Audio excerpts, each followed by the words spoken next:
CBN Campo Grande. Oferecimento Unimed Campo Grande. Cuidar de você. Esse é o plano. Leroy Merlin, a casa da sua casa. E Colégio Nota 10, líder em aprovação.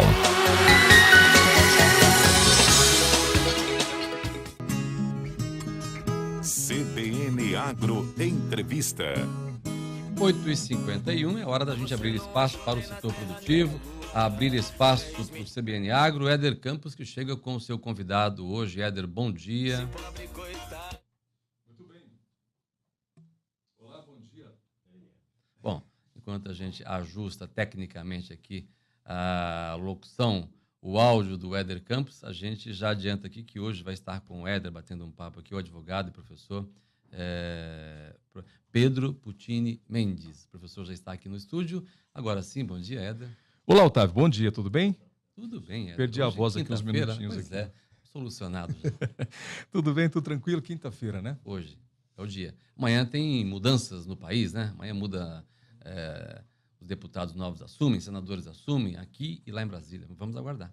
E há uma expectativa muito grande, Véspera né, de mudança, Éder, desse ou não? cenário. Não, sim, e esse cenário está influenciando em tudo. Há uma expectativa muito grande no país por parte de todos os setores. No campo e na cidade. No né? campo e na cidade. Isso. Né? Hoje tem vinho aqui, Otávio? Tem vindo, daqui a pouco. Tem vinho daqui a pouco? O Diogo Wendling. Quinta-feira chega, eu já fico pensando no vinho. Exatamente. Que o Diogo não falte hoje. Bom, e o vinho vem do campo, né? A uva vem do campo. E a gente... Eu estava conversando hoje, Otávio, e rapidamente aqui, viu, Pedro, doutor Pedro Puccini, advogado, professor da área agrária e ambiental, direito agrário e ambiental. Eu estava conversando que tudo tem o agronegócio, viu? Tudo tem, não tem jeito. Aquelas frases que o pessoal fala assim, rapaz, tem um pepino para você resolver. Ih, rapaz, que abacaxi, hein? Rapaz, deu certo. O cara fala assim, batata, deu certo. Então tudo tem o agro, né? Não tem jeito. Verdade. Vamos lá, doutor Pedro Puccini Mendes, advogado, professor do direito agrário e ambiental. Nós convidamos o doutor Pedro Puccini porque encerra hoje o prazo para que o produtor rural possa escolher a base de cálculo do Fundo Rural. É isso, doutor? Bom dia. Bom dia, perfeito, Éder, exatamente. Hoje tem bastante coisa vencendo aí, não é só o IPVA, não. Também tem um prazo aí de escolha da base de cálculo do Fundo Rural. Tá certo. Bom, esse assunto tem sido bastante comentado e há uma expectativa muito grande por parte dos produtores rurais, da bancada ruralista, uma definição. E a gente não vai falar sobre a questão daquela questão da negociação, ou da renegociação do Fundo Rural. A ideia é daqui para frente, como deve ser, né, considerando que o Fundo Rural é um tributo, uma contribuição que deve ser paga pelos produtores rurais mensal, né? Isso, mensalmente. Mensalmente, tá? E a gente vai falar, é a Lei 8.012 de 91, né, que define a base de cálculo, sendo como receita bruta de comercialização da produção, ou ainda, agora para definir, sobre a folha de pagamento, é isso? Isso, vamos lá. Vamos começar do que é a produção para fins legais, né? Sobre o que o produtor está recolhendo. Né? A produção são os produtos de origem animal ou vegetal, né? E em seu estado natural ou que passaram por processo de industrialização. E aí a receita bruta são os valores, né, decorrentes dessa produção de origem animal ou vegetal, né, submetidos a algum processo de beneficiamento. E aí, qual é a novidade? Né? Qual é a novidade do Fundo Rural para 2019? A novidade é que, junto com essa história do refis que você comentou, o assunto é bem extenso, vamos focar hoje no último dia de prazo aqui da base de cálculo. Né? Junto com esse prazo do refis que veio com uma lei no início de 2018, veio também uma novidade que entraria em 1º de janeiro, que é a troca da base de cálculo. Como assim? Fundo Rural recolhido sobre a receita bruta da comercialização da produção. Né? E agora há a possibilidade de fazer o recolhimento sobre a folha de pagamentos dos salários dos funcionários. Mas e aí, qual é a melhor opção? Né? De um lado, 1.2, eu estou tirando aí já o Senar, porque é outra lei, é uma confusão comum, e de outro lado, 20%.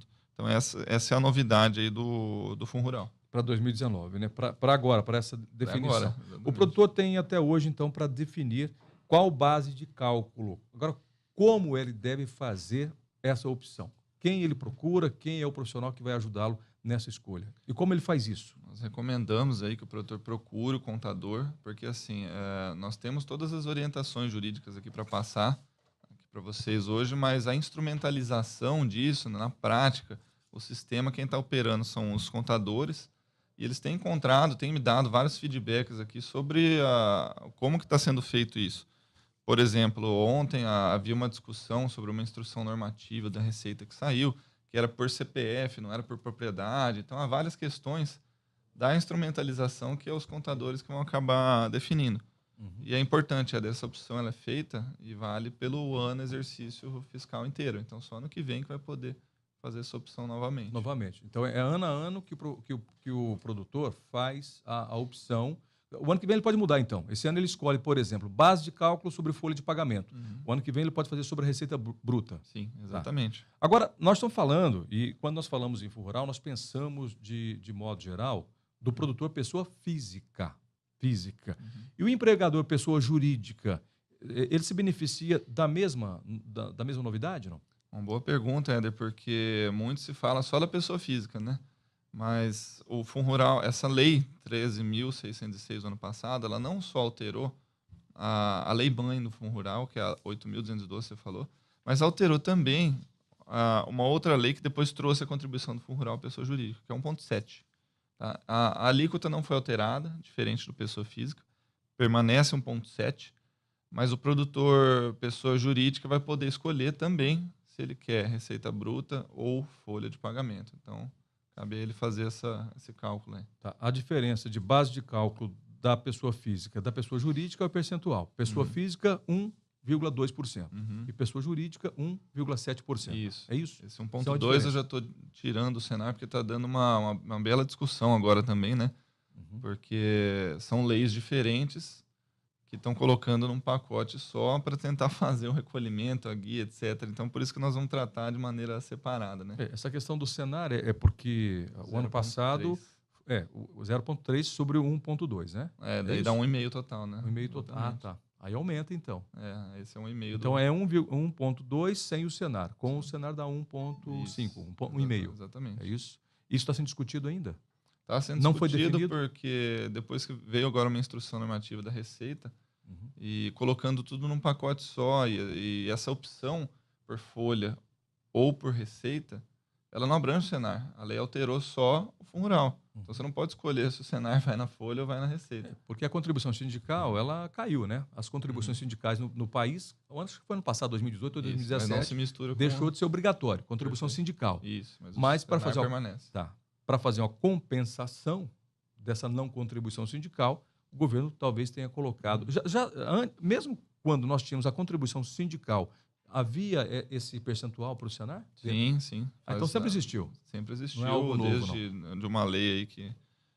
desde da mesma lei 8.212, um decreto 566, mas é da década de 90. Então, continua presente, né, o Sistema S, o Senar especialmente, saindo aí da receita bruta da comercialização, sem a opção de folha. Entendi. E como saber se é melhor pagar sobre a receita bruta ou folha de pagamento? Essa é a pergunta principal da nossa entrevista de hoje. Sim. Aí eu fiz uma simulação, a mesma simulação que eu fiz numa outra entrevista. Colocamos no artigo na coluna da Scott, é importante também deixar aí o pessoal para acompanhar a nossa coluna. Fizemos uma simulação aqui. Vamos pegar uma propriedade rural de 1.000 hectares, para ficar bem redondinha a conta, né? De agricultura, certo? Não vamos falar de pecuária dessa vez. Agricultura, uma propriedade de 1.000 hectares, eu vou estimar que ela está faturando 6.900.000. Anualmente. Tá. Por quê? Porque tem uma safra de soja colhendo 60 sacas por R$70, né? Vendendo a 70. E uma safra de milho colhendo 100, vendendo por 27. Preços de mercado mesmo. Tá. Se esse agricultor for recolher sobre a receita bruta da comercialização da produção, essa alíquota do Fundo Rural vai dar quase R$90 mil, né? Vai dar aproximadamente aí 89 mil e alguma coisa. Se ele fizer esse recolhimento pela folha de salários, aí a gente vai ter que imaginar que essa propriedade de 1.000 hectares, como é agricultura, vai ter uns 10 funcionários. Né? Uma média, assim, mais ou menos. Cada um ganhando 2 salários. Essa folha de salários vai totalizar aí, com 10 funcionários, recebendo um salário por mês. Só que não vamos multiplicar por 12. Vamos multiplicar por 13,3, porque tem mais férias e o 13º. Tá certo. A folha vai dar 265.468.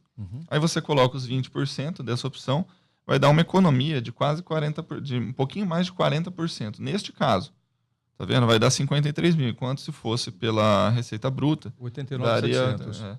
Então é assim que se faz a opção, fazendo as contas. Então o produtor vai ter que fazer as contas. O duro é que, como que você vai saber receita bruta desse ano? Né? Você tem que fazer uma estimativa, né? A folha de pagamentos você consegue saber. Quem leva na ponta do lápis a receita bruta, anualmente, pode fazer uma média. Mas esse ano, né, tipicamente, tivemos uma quebra considerável no caso da soja. Algumas propriedades quebrando aí a expectativa de produção, que esperavam colher 60 sacas, 63 sacas, colheram 40. Alguns colheram até menos. Ou seja, foi por água abaixo a expectativa, né? Isso vai impactar. Porque essa base de cálculo para poder escolher tem que ser feita no início do ano, né? Isso. Para saber se ele vai optar. Como a opção é no começo do ano, ele tem que fazer a opção considerando o faturamento dele anual. Fica difícil, né? Fica difícil. Vamos ter que fazer uma previsão aqui. É difícil. Você vai entender. Muito bem. Olha, doutor Pedro Puccini Mendes, advogado e professor na área agrária e também ambiental. Muito obrigado pela sua entrevista. Você tem um e-mail, um telefone para alguém conversar? Não, podemos deixar o contato @PM Advocacia para eventuais dúvidas. Só PM Advocacia, tá bom. Eu queria colocar mais um outro detalhe que a lei trouxe, só um finalzinho. Cria e recria. Cria e recria, com essa lei nova também não há mais a incidência do Fundo Rural. Tá? E também, outra situação interessante diz respeito àquelas empresas que se dediquem ao florestamento e reflorestamento como fonte de matéria-prima para industrialização. Aí também não há essa incidência. Então, só mais alguns detalhes aí. E, assim, agradeço pelo convite.